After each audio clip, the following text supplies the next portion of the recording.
नमस्कार, मैं हूं आपके साथ मोहम्मद ज़ैफ़ और आप देख रहे हैं इस वक्त स्टेट न्यूज़ टाइम्स। पहले तो सुबह की ब्रेकिंग आपको हम बताना चाहेंगे कि हाथरस में जो बच्चे के साथ बलात्कार हुआ है, उसकी अंतिम संस्कार जो है पुलिस ने रात के अंधेरे में कर दिया है। लोगों को परेशान होने की ज़रूरत नहीं है।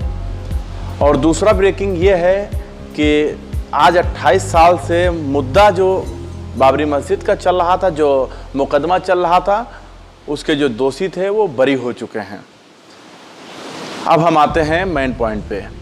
कोई ना कोई ख़ास मेहमान होता है और इस वक्त जो हमारे मेहमान हैं वो फरहान अनवर हैं, जो ज़िला अमेठी से आते हैं। और लॉकडाउन में जैसे कि आपने देखा होगा कि हमारे साथ फरहान अनवर ने मिलकर काफ़ी मदद लोगों तक पहुंचाई है, तो वो हमारे साथ मौजूद हैं। हम उनसे ही बात करेंगे। फरहान अनवर जी, जिस तरीके से इस वक्त आप देख रहे होंगे कि ब्रेकिंग पे ब्रेकिंग, एक ब्रेकिंग ख़त्म नहीं हो रहा है, दूसरा ब्रेकिंग सामने आ रहा है, आप बेहतर जान रहे होंगे। तो आप सबसे पहले क्या कहना चाहेंगे ब्रेकिंग? सबसे पहले तो मैं धन्यवाद कहना चाहूँगा ज़ैफ़ भाई आपको और आपके इस चैनल को, जिसके माध्यम से हम सत्य की तरफ लोगों को कम से कम अपनी तरफ अपनी बात को रखने का मौका मिलता है।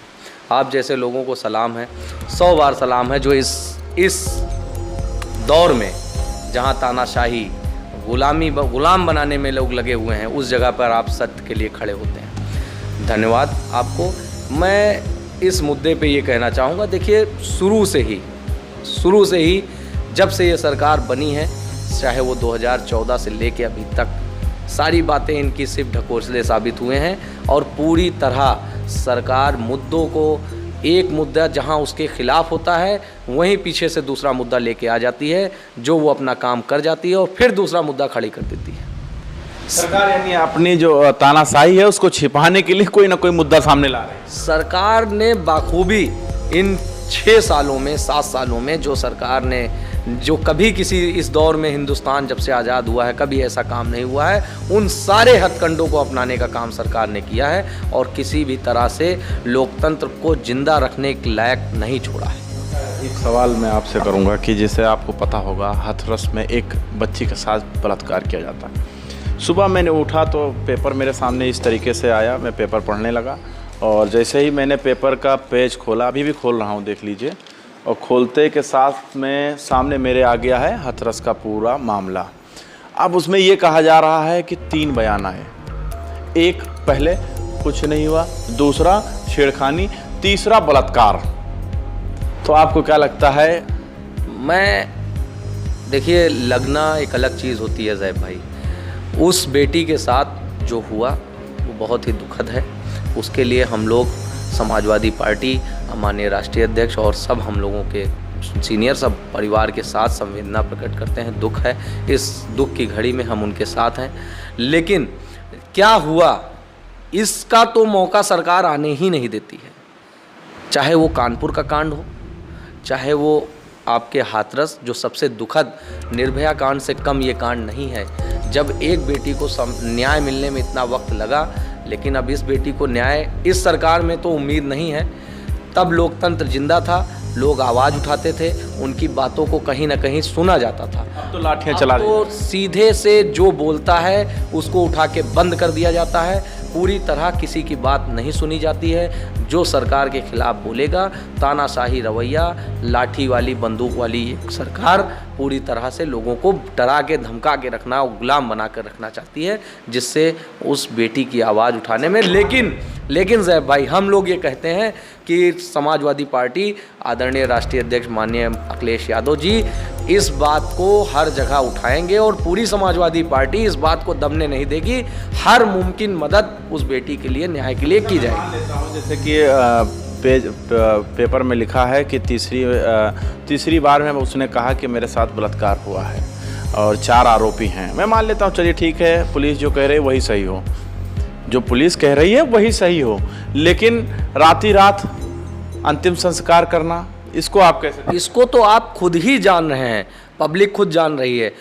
अपनी अपनी जो उनकी गलत नीतियां हैं, उनके जो गलत काम है, उसको छुपाने के लिए सरकार का देखिए काम क्या होता है। पलट देना, गाड़ी पलट देना। सरकार का काम है रात के अंधेरों में लोगों को मरवा देना। सरकार का काम है रात के अंधेरों में लोगों को उठवा के जेल में बंद कर देना। समाजवादियों का कहीं से भी उन्होंने अपनी बात को रखने का टाइम नहीं दिया। और जहाँ रही बात जहाँ इस बेटी की, तो देखिए रात में जला देने का, उसकी चिता को अंतिम संस्कार, उनके परिवार वालों को अंतिम दर्शन नहीं करने दिया। चिल्लाती रही माँ चिल्लाती रही, मैं हल्दी लगाकर विदाई, आखिरी विदाई देनी चाह रही हूँ। कम से कम उस बेटी को न्याय नहीं मिल सका।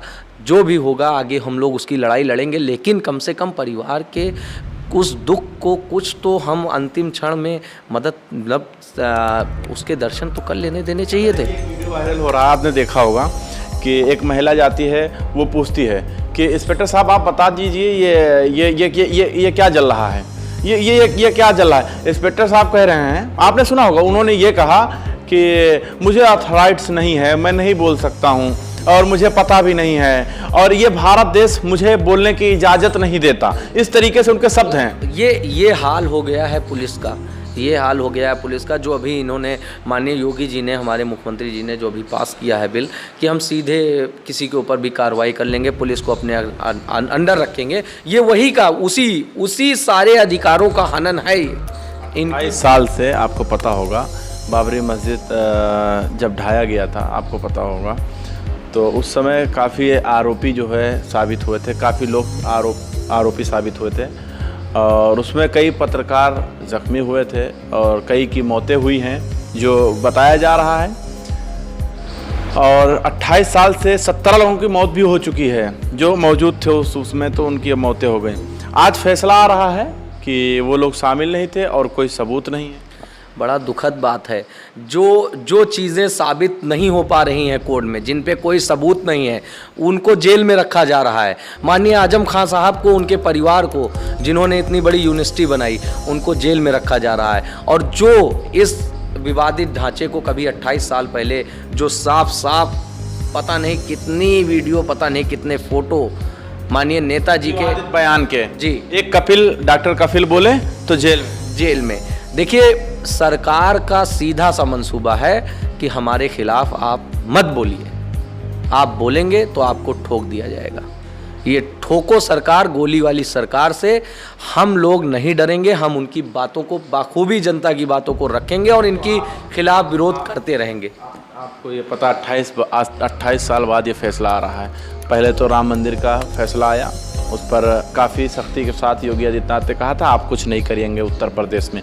जनता ने स्वागत किया कि ठीक है, आप बनाना चाहते बना लीजिए, लेकिन अब आरोपियों को बरी करना, इसको आप किस तरीके से देख रहे हैं? देखिए माननीय न्यायालय का आदेश था जिसको हम लोग सर्पीय मानते हैं और उसकी बात को हम लोग कहीं भी टाल नहीं रहे। हम लोग उसका स्वागत करते हैं। जो माननीय न्यायालय ने आदेश दे दिया है उसका हम लोग स्वागत करते हैं। लेकिन जो आरोपी हैं उनको इस तरह से बरी करना, जैब भाई आप ये नोट करिए, सरकार का सीधा सा मुद्दा है।